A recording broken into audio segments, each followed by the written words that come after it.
Hail, hail, and welcome back to A Celtic World North America. We had a little break last week with me and Chris being out with the man flu and all kinds of other shit coughs and stuff like that. So I know me, I'm thrilled to finally get back to talking about Celtic on here. Hopefully my coughing fits don't start up too much tonight. So I guess what did we miss? First, we got beat at Fair Park by what seemed to be Motherwell, otherwise known as Barcelona 2012. They thoroughly handling us over 90 minutes, which was just, a brutal watch again. Then over the weekend, defeat in the derby at home after a flying first half, followed by a dud of a second half performance. Typical Wilfred Nancy kind of tale of two halves performance that we've had under him. Then seemingly he was going to stay on in the job. A couple days go by and he's out, much to the relief of 95% probably of the Celtic support. And then MartinO'Neill is back till the end of the season. So a chaotic week in a chaotic Celtic season. So let's jump into it. First, let me introduce the panel tonight. First, my co-host, as always, Chris. Chris, how we doing? Hell, I'm getting better. Good. Like you had said, everybody had the flu last week, and it was awful. And y'all wash your hands and take care of yourself because this flu is no joke. I'm on day 3 or 4 of halfway feeling normal, so it just is awful time of year to get sick because, like you said, there's a lot going on. Plus, there was Christmas and New Year and just all kinds of stuff. So glad to be back and talking about Celtic. Yeah, it's good to be back. And then we got Drew. Drew from Knoxville. Drew, how we doing? Return guest. What's going on, y'all? Yeah, great to be back on. Appreciate the invite once again. Doing good. Kind of, head weaving, diving, getting away from that flu. Seems like everybody around me is getting it as well. So I just feel like I'm delaying the inevitable, But outside of that, though, I'm doing pretty good. That's good. Yeah, my whole house has it right now at various stages of it. Like for probably the first time ever, I was not the one who brought it into the house. It's usually me, like coming back from the Fairley or coming back from South Bend and bringing COVID back into the house. And so I finally, this time it was my son who started it off. So, and then last but not least, Sean Kelly from Detroit. Sean, welcome back. Hail. Thanks for having me back, guys. Like I said, I had the flu for a while too. Got a baby, so I know exactly where I came from daycare. So yeah. I'm on the mend, though. I'm good. I'm ready to talk about MartinO'Neill and everything. Yeah, so like we said, we have tons to talk about as always. Like I said, it's just been a fucking crazy season, and there's really hasn't been a lull. Like when there's been weeks where we're talking about like let's get somebody new so we have a little bit of extra kind of filler topic, but you really haven't needed that. Like, and we're going, almost 90 minutes sometimes, just talking about all the shit that's going on with the club right now. So. I guess first things first, like I said at the start, like, and we're going back in time because we haven't been on in 2 weeks, but like that Motherwell game midweek at Fair Park, and I don't want to dive too deep into it, and I'm sure you guys don't either, but just a brutal performance, and then to think like that Nancy kept his job, like after that. Another like Schmeichel, the first goal. Like I'm sitting there watching it with my wife midday. She's home from work early, and like I see this looping ball from 40 yards out. That's 30 feet high in the air, and he's just frozen on his line. I just scream like Schmeichel, come out, and my wife's like, what are you talking? And goal happens, and it's just that frustration with the keeper for me that I've had most of the season. But I guess Sean, I'll go to you first in terms of like quick thoughts on that game. So from early on, I'm a Sinisalo guy. I wanted to see him. Schmeichel's older than I am. sorry. I don't want Schmeichel's been a great servant to the club for a short period, but I don't want any Celtic goalies born in the Reagan administration. That nobody at the ball like he does. He makes it very dramatic when he's swinging at it. It wasn't just Schmeichel. Looking back, we were toothless. They had 11 shots on goal. We had 8. Their XG, if you believe in XG or not, they had 1.4. We had 0.59. They were just a better team from whistle to whistle. Agreed. Chris, how about you? I mean, same. I mean, there was. I mean, I know Motherwell has. I mean, they've got some players, and they meant business when they came out, and we just didn't. I mean, it was very lackluster. Everybody's had their head down. Schmeichel, as Sean mentioned there. I mean, just from kickoff till final whistle, man. That was one of the worst Celtic performances I've seen, and God, it's been a long time since I've seen something like that. So, yeah, it's best to probably not even talk about it all that much, just because I mean, it was. I mean, I know Sunday was the culmination of the Wilfred Nancy debacle, but I was really surprised that he kept his job after Motherwell. I mean, because that was just the most toothless performance that I've ever seen. No, 100% agree. And I mean, we had been talking about. I think a lot of people wanted him out even before that. So like to put on that display, I mean, I can understand getting beat maybe by Motherwell because they are. I mean, they're a better side this year, much improved. But to get thoroughly dominated like that, that was just a really difficult watch in a season full of difficult watches. And then last, I'll go to you, Drew. What was your thoughts on that one?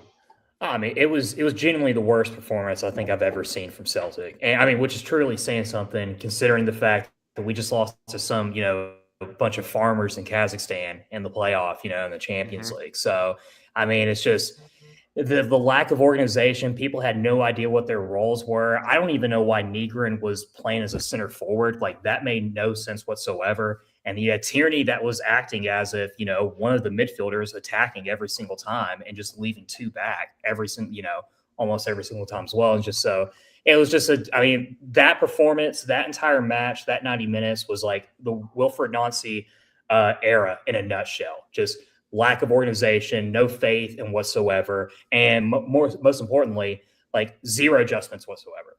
I mean, it's unbelievable he kept his job after that. I mean, he should have been sacked after the Dundee United match, but I mean, as you said, he made Motherwell of all clubs look like Barcelona 2012 all over again. Like, it was just unbelievable. Excuse me. Yeah. So he does end up keeping his job. And then going into the weekend to a massive game at home against the Huns. So, I mean, I'll put up the lineup, I guess, to start. I'll go to you first, Chris. I mean, what was your thoughts on the lineup? I thought it was pretty. I mean, it was as I expected, chaotic. I don't know where any of those players are going to play except for Schmeichel. And I mean, I would have assumed Trusty at the center and Ralston at the right, Tierney at the left. But I mean, it was almost a big joke every lineup that came out under Wilfred Nancy, because you had no clue where any of the midfielders were going to be. It was a mess. Yeah, true. And even the way the club would release the lineup, they would do it in the number order thing, which I think just kind of exacerbated the fans, that feeling of like, where the fuck is everybody playing in this? So it was, for me, I guess, and we've been, I think, all season, I'm not a Kenny fan. I think he was okay. If you're looking into that game, he was okay in the first half. Not, again, doesn't take his chances just like everybody else. But Sean, how about you when you saw the lineup? I think I've actually spoken on this podcast about my love for Yang. So Yang felt very vindicated. I thought Yang played incredible. I'll make it short and sweet. I think Trusty and McCowan still are not big enough for Derby and European matches. I know McCowan's like a fan at heart. Trusty's a Philly kid. I'm not trying to bash them, but sometimes I look at those two out there and they're chasing the game, which I also see McGregor chasing the game at this point. So I feel like 3 of our 5 players on the left-hand side of the match just were chasing the game, even though we were the better team for the first 45. Got completely outmanaged at half, obviously. They came out and were just a better team the second half and beat us. Yeah, and that's happened a lot under Nancy's short-term 8 games. Drew, how about you? Any surprises in the lineup for you? Anything you would have rather seen? I mean, it was just like the lack of consistency for me. Like, you know, he put Ingles and McCowan back in there after he left them out on Wednesday against Motherwell. And I mean, ironically, 2 matches before the Motherwell match, I mean, McCowan and Ingles had looked very decent, like in that form, you know, and played with confidence. And so, like, just the logic just makes no sense whatsoever. And man, I don't like, how bad does Sincella have to be like at training for them to like have our overweight fat goalkeeper from Denmark keep on playing time and time again? I mean, it's just like, it's ridiculous. So I'm not surprised about it. I mean, I've been a hater of Johnny Kenny for a while now. He just doesn't have the minerals, you know, has the balls, what it takes to, you know, play at a club like this. And again, I mean, when your other option is Shin Yamada, I mean, you got nowhere to go. So, I mean, it's just, I mean, massive reinforcements. And I'm sure we'll talk about later on. We talk about O'Neill, but I mean, there's just so much need as far as like new blood and like just new people in general, especially in the striker position. Yes, yeah, totally agree. I agree. So, I mean, starting off the match, then, I mean, going into, we start off first half was one of our best. Definitely, I would say the best half. Probably under Nancy that I can think of over if you give him his 16 halves of football that he coached at Celtic, which is kind of crazy. But I guess a couple points starting the game, and I'll go like kind of flash points. Thoughts on the play on the sideline, and I've seen people like complaining like don't make excuses for Nancy, but I'm just gonna talk about a play. The elbow from, was it Fernandez? I think Fernandez on Engels. Anybody think red card worthy? Chris, you go first. I've got strong opinions. I don't know that it was red card worthy. There I could see where the argument could be made, but for me, most of these decisions in this match and, you know, Derby, we're not going to get those unless it is blatant and violent. And unless it reaches that kind of level, you're not going to get those calls.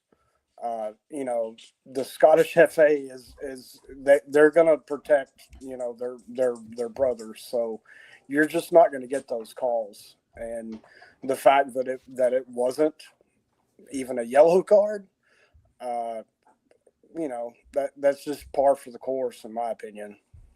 Yeah, I mean, not only it was a foul on Engels, actually, is what they call right.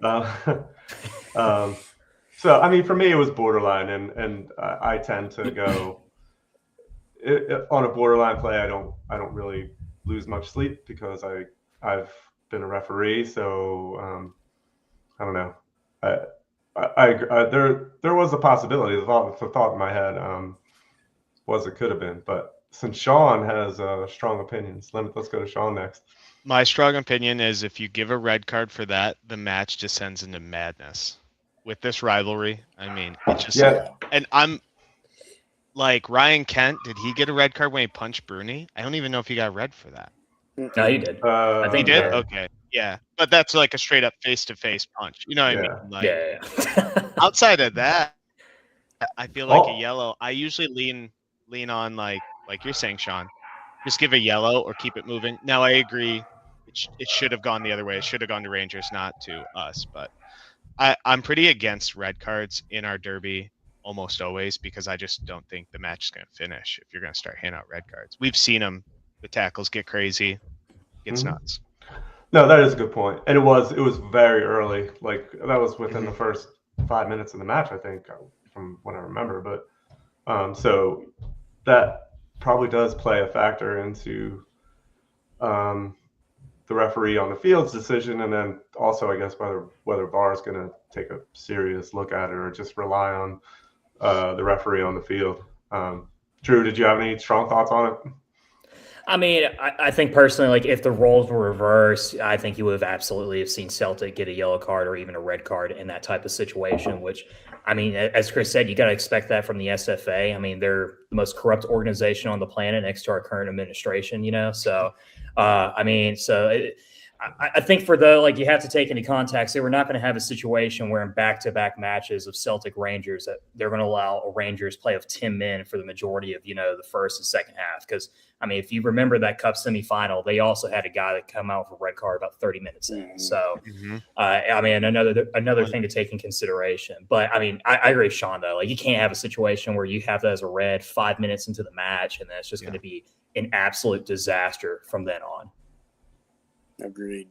Yeah. So I think I think we're all kind of in agreement on that one. I've seen other people who are like firmly, yeah, that was 100% a red card, and I disagree there. I think it was very borderline, which is, I don't know. I try to look at things with not green tinted glasses with my old referee, and I feel like for the most part I do a pretty good job of it, but. So again, we start off, take that play out of the equation, and I mean, Celtic starts off on fire again, but creating chances, which is there's been games where we haven't created the chances. When we do create the chances, just can't put them away, and like that goes probably to the lack of a decent striker. Johnny Kenny had a great opportunity early on, I think on a little. Cross from Maeda that he just hit right at Butland. Trusty had a free header. I mean, that more than any play probably should have put away. And again, the game's totally different if you put those chances away. But this club just can't do it as constituted right now. Chris, I guess, how did you see the first 15 minutes? I'll go before the goal from Yang. I mean, to be quite honest, the first probably 10 minutes, it was the first time I had seen a lot more intent, than I had seen in a minute.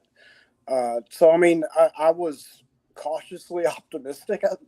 Weirdly, I don't know if it was my flu haze that had, altered my judgment all of the NyQuil I drank, but it was one of those things where I've seen stranger things happen.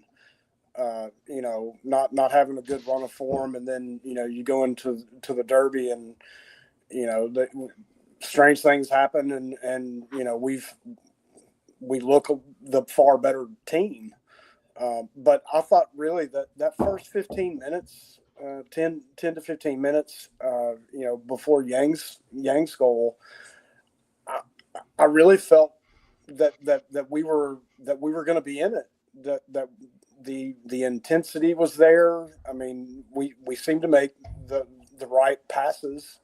But like you said, we don't take those chances when we get them, and that trusty open header, man, that was rough to see that and not score after that. But I don't know. I felt like our tails were up and we were ready to go, and all credit to Yang. That was a great goal from Yang. I know he probably has felt slighted a little bit because he hasn't been a whole lot of hadn't gotten a whole lot of time on the pitch prior to the past couple of matches, but I thought Yang looked great, and it was tails up going into that first half, so I was happy.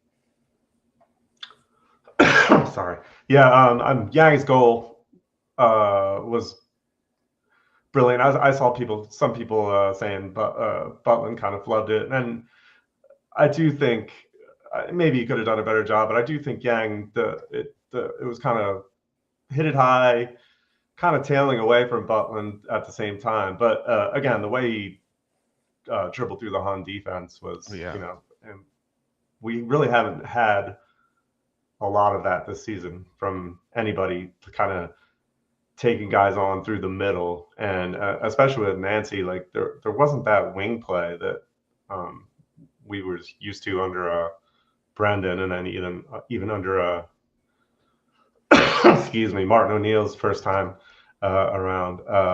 So I guess, Drew, how did you see then the rest of the first half, I guess?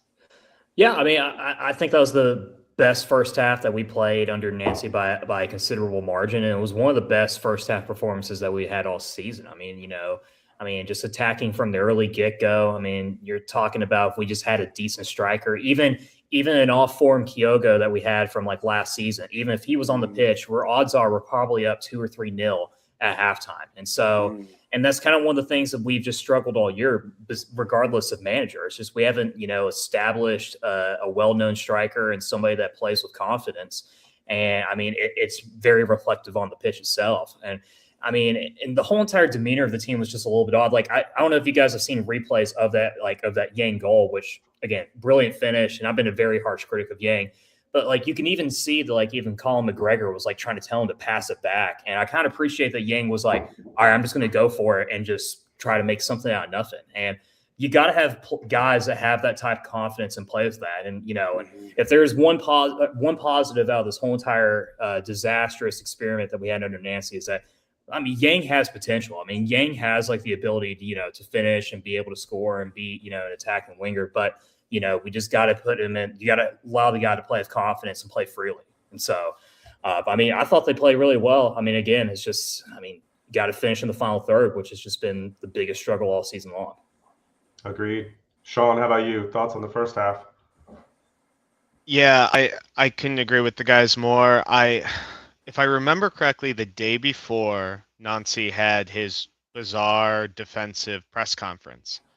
That was a 7-minute monologue, and it was just like a sight to behold. And I went into the match telling the rest of the Detroit Celtic Sports Club, like, you know what? I actually kind of feel bad for the guy. He didn't have a preseason. He did, for the first time in this short tenure, I was like, he's making good points. So those first 45, I was like, wow, maybe the players actually believe in him. But like Drew just reiterated, we can't get anyone to get on the end of any of these chances. Looking back, think just off the top of my head, Kyogo, Ida, and O, none of them have been replaced. Now, I mean, Kyogo is obviously the best of those three, but O had some talent. Ida had his moments. Like, that's a lot of goals. We just didn't replace any of our striking talent. It's a lot for Kenny. It's a lot for just our, 3 strikers on the roster. I don't know. I feel like as much as Martin's coming in and immediately saying, God love Martin, but he's like, well, it's hard to get business done in January. We have to get someone playing as striker, as forward, someone. Yeah, totally agree. I think it's criminal that we're at this point as we are. So I can't imagine that they don't spend some money on a striker. Like, they have to spend a decent amount. Like, the fans will crucify them even more than like we have already. Like, I just can't see it, but who knows? I mean, they haven't done anything right outside of probably this last move, firing Nancy and bringing back Martin to hopefully kind of right the ship toward the end of the season and maybe win us a league. We'll see. But so I guess the end of the first half, the Huns get a goal chalked off for offside, which was pretty. I actually right away I was like, that's got to be offside. There's no way. And And then when it went so long, and then I started worrying, but it ended up being pretty blatantly a few yards offside. And then we go into the half, and I said it. I think I posted on social media at the time, like, it's so I'm not feeling good. Like, before the match, I was feeling pretty optimistic. Like, I felt like I was one of the few people who were like I feel like we're gonna win this game, and maybe not handily, but like win this game. Being up only 1-0 at halftime, where we, flubbed a ton of chances again, then I kind of lost that optimism that I had. And I think I posted on social media something like that, like the tale of two halves has been there. Like, they haven't put two halves together in his 8 games. I don't feel like there was a couple times where they had a decent performance in the first or the second half, never even close to both halves. And it came through right away, right at the start of the second half. I think it was Trusty. Well, first McCowan got beat. And we were able to make a little bit of a clearance, comes back out, and then Raskan beats Trusty to the byline and just puts right into Chermiti for a little tap in. And then at that point, you're like, fuck, here we go again. I guess, Chris, what was your thoughts on the Han goal equalizer? So I didn't watch live because flu, but when I texted you when I rewatched it, because it was up at like 9 a.m. or whatever it was, I sent you a text message. I'm like, this first half was incredible, right? Like, I'm just whatever. I'm all tails up on the couch, and so I sent a message to you, Sean, that was like, this is going to be great, right? And maybe 10 minutes into the second half, I sent you another text. I'm like, fuck. and I mean, like, the picture in my head was like the wagon and all 4 wheels have already come off, right? And it's just it just from that first goal, I knew what was coming. And I don't think anybody's kidding themselves that as soon as that happened, everybody went, fuck. This is like, this is going to be quicksand, and I don't want to swim in quicksand. And I was proved right. Yeah, it was funny. When you sent me that text, I think I was out shopping with my wife, and so she knew I was in a bad mood just from watching the game, and I'm like, oh, Chris just sent me a text about how great the first half was, and then like 20 minutes later, and I remember the text, and I said, I'm like, Chris's last text was "sweet suffering fuck." yeah, and I was like, yep, he's with us now. Yeah. Sorry. But yeah, and then and that was me. I think I posted on social media, like, feel bad for my pal watching this game back, and everybody's like, yeah, you gotta let him know. I'm like, nope, we've talked about this before. Can't do it. He's got to experience it himself. And it's a necessary evil sometimes, that like when you have to do that, and I've got to experience it just like everybody else that experienced it watching it. So no, I mean, agreed. that's just part of it. Amor fati. So excuse me, I'm sorry. The second goal then for the Huns, and just a fucking disastrous goal to give up. A throw in at midfield. Ralston takes it as the right center back.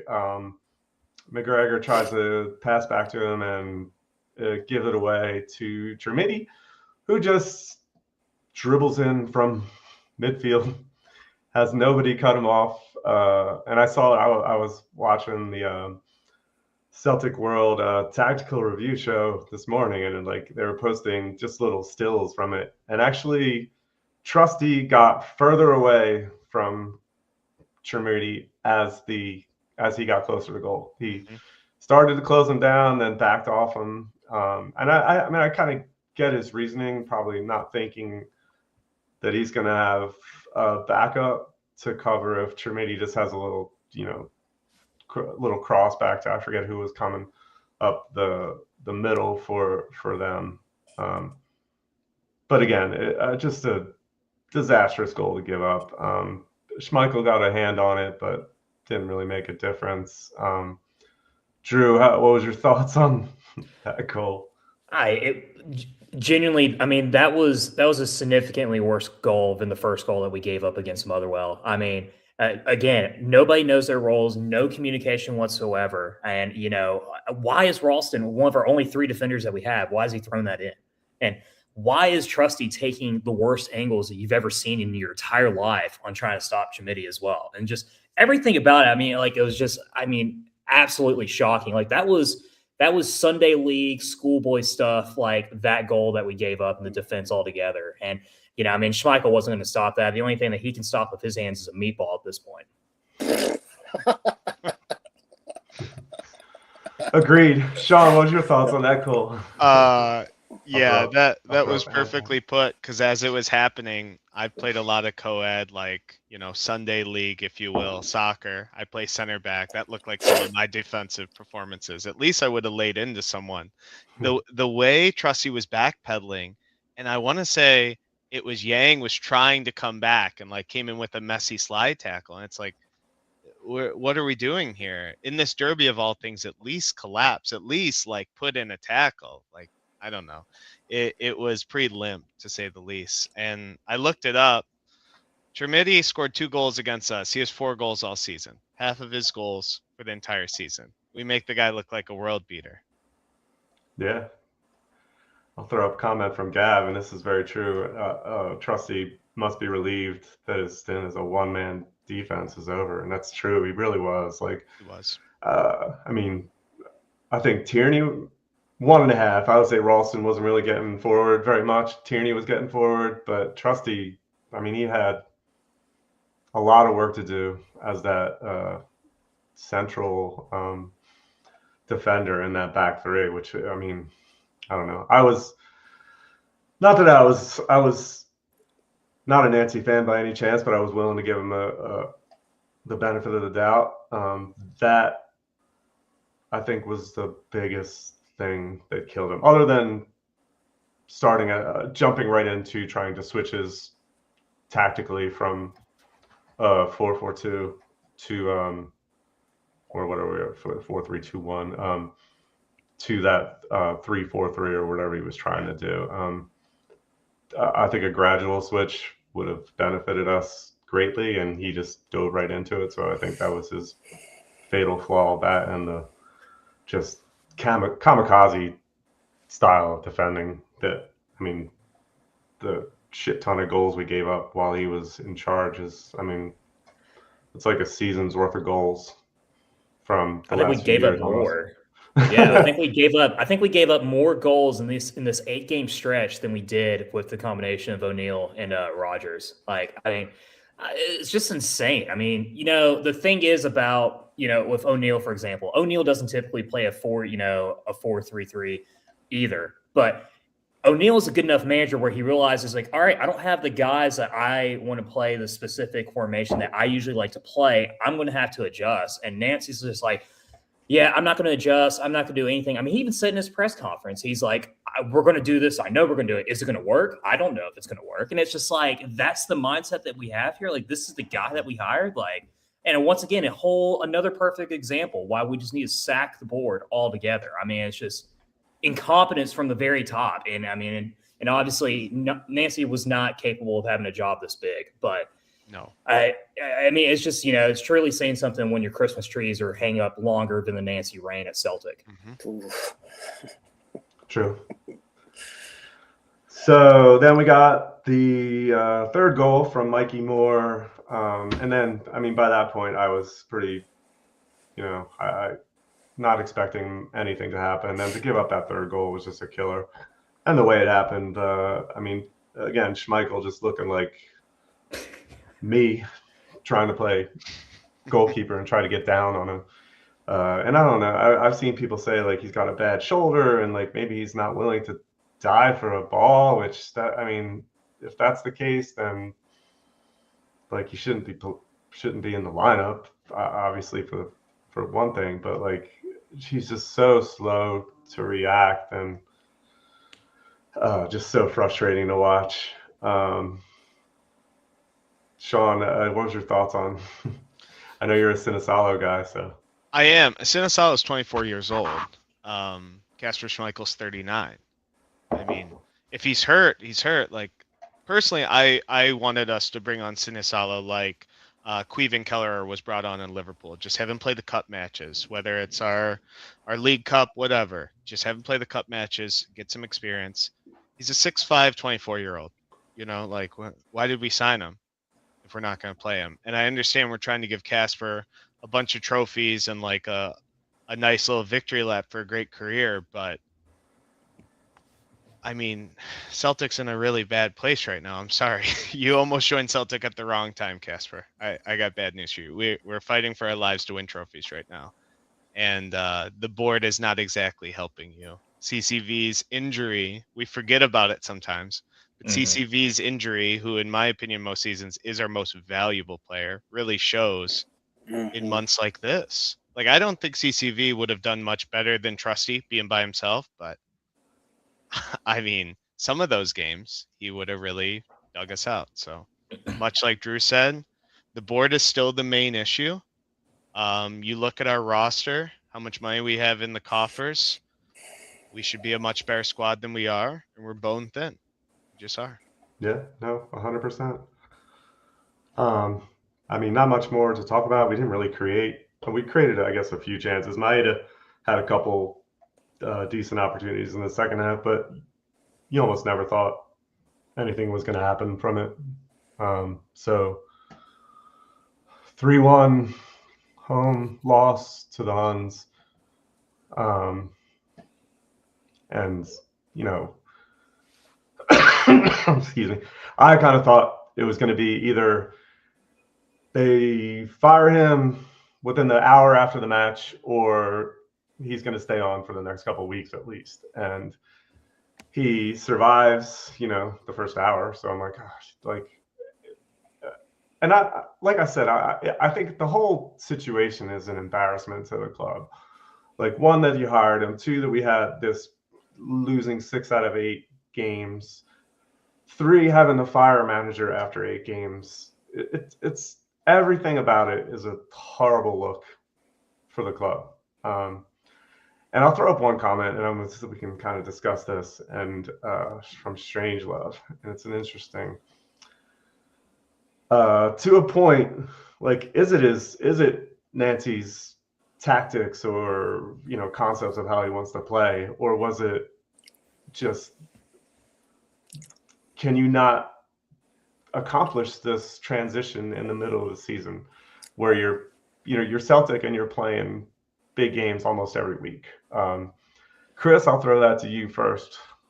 Okay, so at full time, right?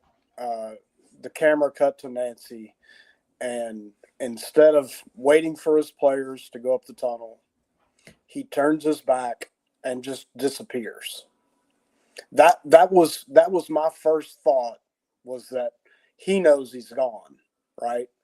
And later that day, I didn't know why he still had a job just like everybody else. And my thinking is that something's got to happen. Something has to happen. To the point of his the failure of transition, wasn't his system or whatever. I think that may be a fair point, because like when you look at Ange, when Ange came in, his entire mentality, his ethos of how he likes to play, everything was so foreign and so different than what we had typically seen from Celtic.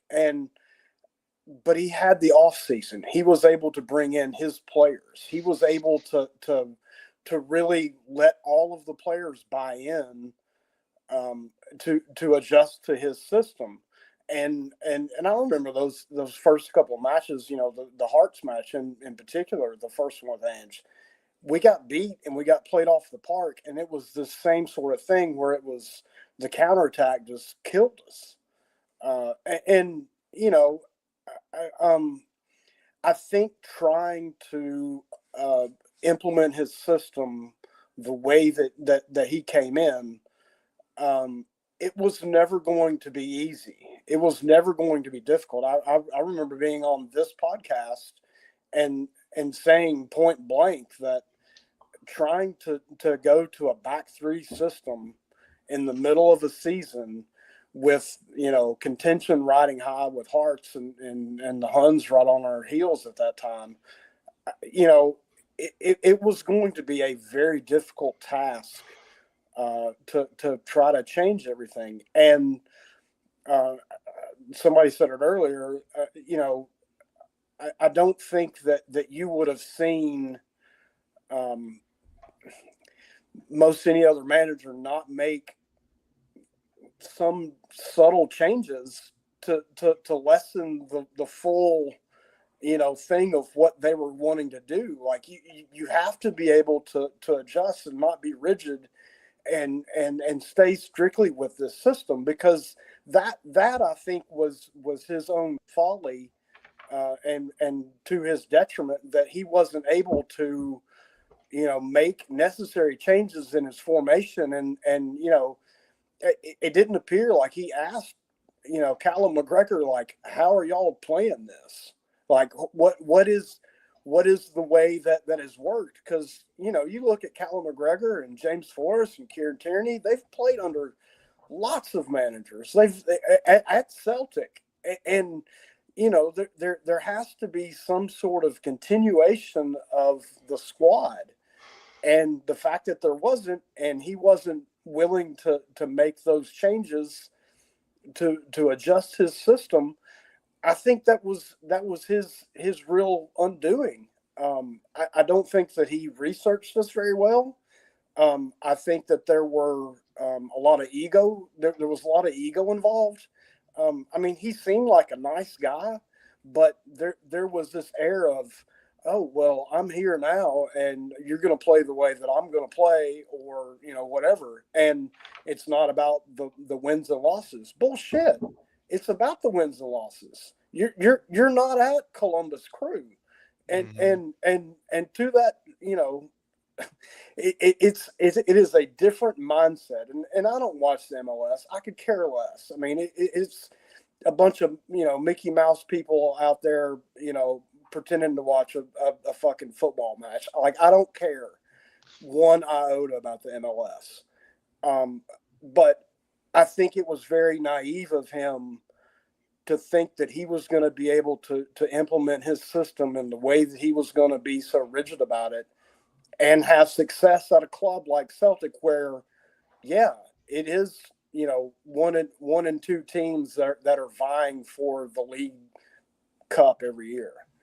But there's a reason for that. It's a standard. The Celtic Football Club is a standard. Mm-hmm. And if you can't meet that standard, then you need it to go. No, 100%. And I put that comment up from Luke about, and I can't find it now, but like he didn't do the research, but I think part of that's on the club too. Like the whoever's hiring him, and like they have to give him that knowledge about what's expected from, particularly the fans, because we're not going to accept, losing the first 2 or 3 or 4, but losing 6 out of 8, not like you just can't do that. And maybe that does go back to like the MLS, with having a playoff system and no relegation. Like there is the ability to lose a couple games and still, it's fine. We're still okay.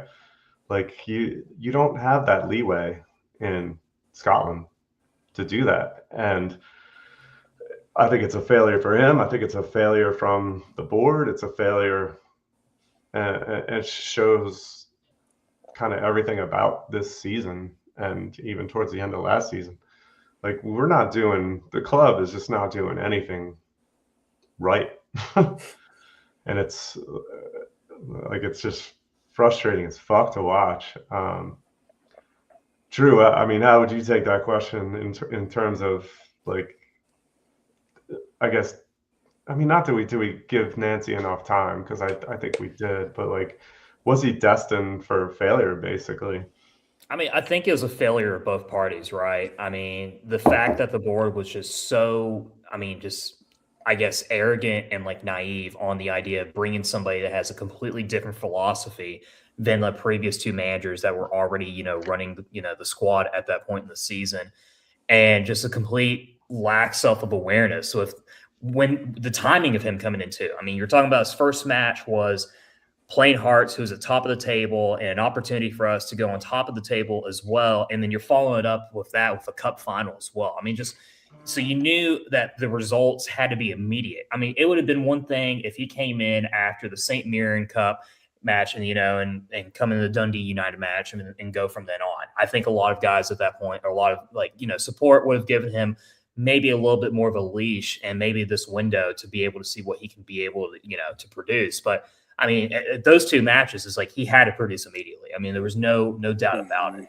But for Nancy Boy to come in here and to think like, okay, well, they need to give me time. These aren't my players. Like, and just completely just his refusal to just talk to guys like, MartinO'Neill, for example, and trying to get his advice, people that were close into the club and trying to get a different perspective.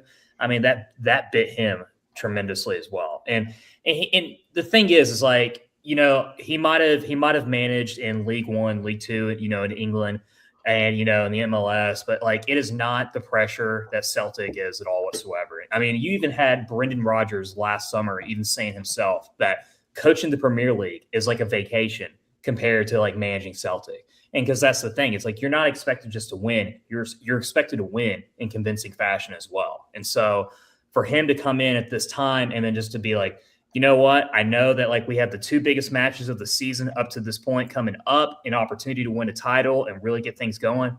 The hell with it. We're running a fucking 3-4-3 and we're going to have Ralston playing there on the right side, and be completely cooked. I mean, and that was the thing. It was just like, I mean, just him being so arrogant and naive. And it was a perfect reflection of the board. I mean, just complete lack of self-awareness, not understanding the situation, how to pivot, how to make adjustments to get the best out of what already bad situation that you're in, and just sticking with the same formula time and time and again. And that's why 32 days after he was hired, he got the sack. I mean, and I think the board kind of realized at this point, the whole thing that they should have done from the beginning was to continue to let O'Neill manage, who said after Nancy got hired, I'm more than happy to manage a few more matches. And, and I was getting a groove of things. And it's like, you had a guy that was already won 7 of his 8, playing with confidence, got a huge result against Feyenoord, in the Europa League, keeping our chances of alive, making the knockout stages. Why would you get rid of that? I mean, look, why would you get rid of that? And so, I mean, everybody's at fault at what this disaster was. I'm just glad that they kind of learned their lesson from the Neil Lennon, COVID season, which is like firing him right now until, unlike, they did 5 years ago, which was like fire him after we already lost the league title. Yeah, and I'll go back to what you said about like the transition between Nancy and Martin, that they spent 15 minutes together, and we had a comment from Timothy again, same thing. Like, that's criminal again. Like, that you don't at any job almost that you do, if you're transitioning between one person to another, you're going to spend some time to talk about whatever the intricacies of the job, and particularly this job at Celtic, like, talk about the players and what worked, and like, to not spend that time. And I don't blame that on Martin at all, because I can't imagine that he's not willing to. I think he would have spent a day or two even, talking about how things work and what he expected of players and like everything. And a manager who is comfortable with himself and confident in himself and not arrogant. And I think that's what comes across with Nancy, like they'll take that information happily and use it to their benefit. Like to brush it off is, again, that's another one. That's just a criminal aspect of the way this club has operated over the last 10 months. It's unreal. And so, whereas I was somewhat supportive of Nancy for a while, and I've been done for the last couple of weeks, definitely. And so, I'm happy that we're finally moving on, which is crazy to say finally, since he's only been here for a month. Let me just throw up, before we start, and we can move on to good news now, finally, with the return of Martin O'Neill. But before I say that, and I don't have any subscribe clips anymore, but I just want to say, just throw the channel a like and a subscribe. Helps us out to, get a few more viewers and listeners and stuff. And it's, helpful to us and to the other podcasts on this channel. So I guess I'm about to cough, so I'm going to try and push this on really quick. But Chris, what was your thoughts when, what was it, on Monday? The return to Martin O'Neill Part 2. How are you feeling? I mean, I think probably the second thing with Nancy leaving was also Paul Tisdale.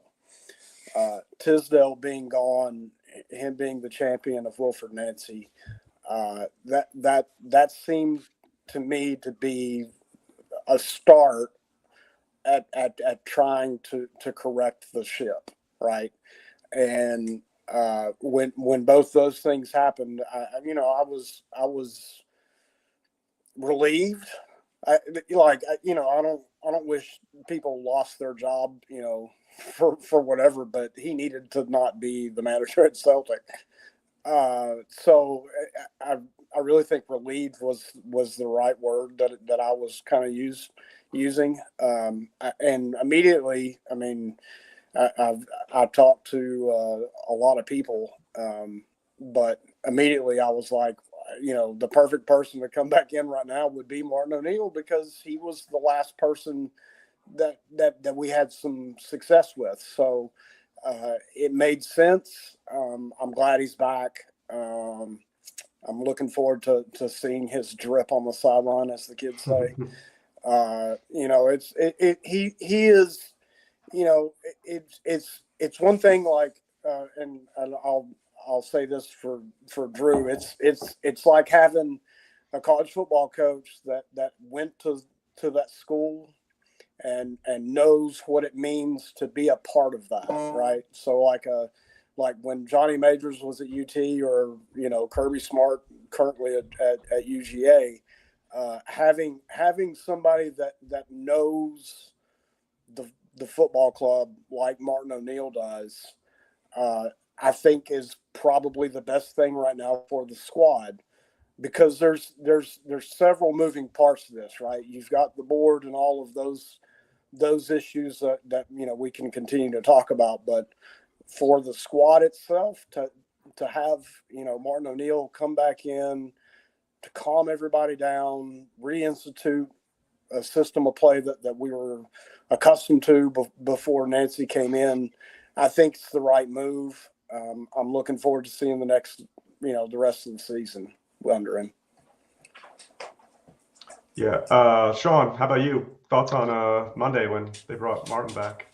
The Tisdale news was actually a little bit bigger news for our CSC. A lot of people were really stoked about seeing Tisdale leave. One thing I did want to say that was akin to what Chris just said about college football. I kind of look at our job like Ohio State for us 4 Americans. You lose one game and your season's screwed, You also can't look back and say, oh, well, I'm afraid of this big of a job. Like Chris just said, Martin O'Neill, this job's not too big for him. He's not looking around at the stained glass at Celtic Park and being in awe of everything. It's not a step up for him. I mean, he was manager of Celtic at a level that I hope one day my child can see Celtic at that level ever again. on European stage. Martin is exactly what we need, because if we're being honest and you look back at the results, Martin was kind of papering over all of our deficiencies. A lot of 1-0, a lot of 2-1. Martin is the board's best friend, really. I can't imagine someone coming in doing better than him right now, because you'd have to get someone else up to speed. Martin is just going to use the players what he has. He's not going to get cute. He's just going to be a man manager. So for me, it's our only chance at winning the league. Mm-hmm. I don't know about anything else. We'll see about Europe. Obviously, like Drew mentioned, we had an amazing result under Martin at Feyenoord. But I don't know. If we could walk away with one cup, and that makes me sound like a spoiled Celtic supporter, I'm sure St. Mirren fans would come at me for that. But if we could walk away with the title, it would feel like highway robbery, honestly. Mm-hmm. No, I totally agree. Yeah, and I don't think it's necessarily healthy to keep having to go back to, your manager from 2005, 2006 to rescue you. I do think hopefully they put this time in while, Martin is the kind of caretaker guy to keep things rolling and hopefully win us a league, to get that right guy, whoever it is. And then you really do have to give him the keys to the car and just let him roll with it, because, and I am fearful of, like, this is getting way ahead. Like, next season comes around and we lose our first game somehow, and it has happened to us in the past with new managers. Brendan lost his first game to fucking Lincoln Red Imps in Gibraltar. So, like, to lose that first game, and then you just see the calls are, oh, what's Martin doing? Bring Martin back. And like that's just, it's not healthy to always have him around. But in this case, I think it was really the only option to finish up the season. Sorry, God, I'm trying to hold that back. So I guess let's jump into last thing we wanted to talk about. And I'll throw it out to, let me go back to the one comment I saw a while back, and this can kind of jump into it. Celtic fan from Ireland here, curious as to how you lads, and we've all talked about it when first time we were on, but I guess we've done like almost 30 shows now, so we can maybe jump back to it. Curious as to how you lads began supporting Celtic, and I'll go to you first, Sean, because what I want to kind of lead that into is your 5-year anniversary party for Detroit CSC coming up this year. I think it's a good lead into it. But how did you start following Celtic? Yeah, so I've told this story before. Around 2004, my mom got Setanta. I grew up in an Irish Catholic family, and I saw a replay of a Celtic match. You can imagine the 2004 team with Larson and his pomp and all that. I was 14 years old, and early message board days. So I immediately got online. This is well before Twitter.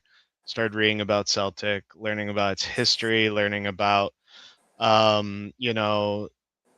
taking care of the poor, food tables, everything. And it was at the exact same time where I was really coming into my own as a teenager and learning more about my Irish heritage. And from there, it was just like, I'm a Denver sports fan. I'm a fan in exile. I lived in Colorado before Detroit. So I naturally was like connecting to my sports online. So for me, it was not unusual to spend time online and message boards chatting with people that aren't my friends down the block. So I got more and more into Celtic, met people from all across the country, around the world, chatting about Celtic. And, the rest is history. As I got into college, my politics, learning more about left-wing movements and becoming more of the man I am today, Celtic, and really, that's why I'm so bristly about people who are happy clappers and anti-Green Brigade. And I know Chris can agree with me on this. The Green Brigade started coming about, And it was right when I was really getting into left-wing politics. I was like, oh, this team is for me. So for me, it was like I never got into a Premier League club. Celtic is my first and only. I've got my local Detroit City FC, but that's not the same. Like my one and only European club is Celtic, and that's kind of it. From there, I created a CSC, and I'm constantly trying to share the good word of Celtic. As Shawnee over here said, we have our 5-year Fela. I went to Philly's, was that 10-year Fela? Yes, it was. 10-year? Yeah. Finally met Chris in person and Sean in person after many, many years of babbling online with them. A lot of other guys I'd never met before. Like I told my wife, I was like, I'm going to meet a bunch of guys I've been chatting with about Celtic for 20 years. Like this feels crazy. So it's April 10th through 12th. This year we have a hotel block. We have a website I can give to Shawnee to put on the Twitter posts and the Blue Sky posts. We have a full weekend planned. I'd love to have everyone out. Detroit's an incredible city. Detroit and Glasgow have a lot of shared history in terms of music culture, in terms of obviously Gil Heron, in terms of the industrial nature and the way in which the world looks at both Detroit and Glasgow. We're like sister cities in that sense. So I'd love to host everyone, but that's kind of my pitch.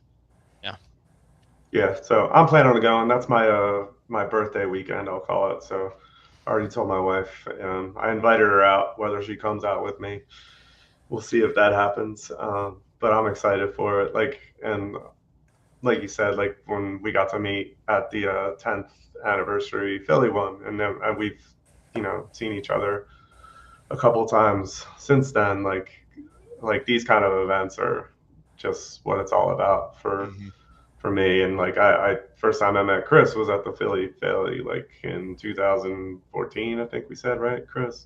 I think so. Yeah. So and hopefully Drew can come up for it. Or one of these years. Drew, have you been to any of those the Phillies or No? I was hoping to go last year to the one in Philly, but just didn't have the chance to. And so maybe next year I'll try to make it happen. But yeah, no, most definitely need to go up for one of them for sure. Yeah, it's always a great time, and like it's so connecting to the club. Any of those things, like the like last year when we all got together for the Celtic tour, like we met up in various cities. We me, Chris, and Sean were in South Bend and got to hang out, and Drew was too. Oh yeah, Drew. All four of us were. I was hanging out with you. I don't remember half of it. I was there physically. Don't remember half of it though. No one remembers the linebacker lounge. There were a lot of different kind of zombies, but there were a lot of zombies in there. Yeah, one of the best days of my life, believe it or not. That was incredible. Yeah, so those kind of things, and the fail. Like last year we did Pittsburgh, and Pittsburgh was a blast. Anytime you can get all of us together and drink some beers, sing some songs, watch a game in the morning. Like it's always an amazing time. So I'm excited for that. And I'm excited for the one, and we're doing the Philly one in February here. So I'm excited for that. Hopefully, I know Chris, you were planning on coming up for it. So I'm looking forward to that.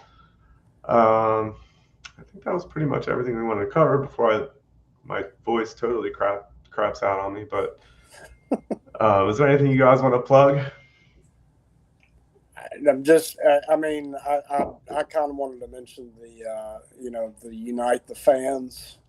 I think one of the things that we're missing out of this is the trifecta of having the full-throated Celtic support. So I'm hoping that we can maybe see some movement and some people back in the stands, and let's do what we can. But until then, not another dime. Yeah. And that's just another thing. Like the fact that they didn't let the Green Brigade back in for the weekend, like another just monumental fuck up from the board, and it's just in a constant string of them since Union Bears got in though. They got to sing about being up to their knees and feeding in blood for 90 minutes, but not our supporters. everything about it. It's just embarrassing. Like I always go back to like to think where we were. Like I think it was February last year, losing at the last second against Bayern Munich to where we are today. Like Drew, you mentioned the Kairat Almaty game earlier. That's almost forgot about that. Like it's been a long season. Like it feels like last season. And I remember like the uproar about that, and like to where we are now, like things need to start. I'm sorry, things really need to start turning around, and so hopefully Martin can do that. And like Chris said, like unite the fans, get everybody back in the stadium, and let's fucking like turn this shit around right now. So, amen. I think I'm going to end it there, and I'm sorry because we usually have been going longer, but I don't think I have my voice much more in me. So it was good having you guys on. Likewise. And it was good to be able to talk a little bit of Celtic without coughing my ass off too much. But we'll get you guys on again, and we didn't even get to preview the weekend's match, but we'll talk about that next week. So. Hail, Chucky or la. And we'll talk to you guys next week. Cheers. Thanks for me, y'all.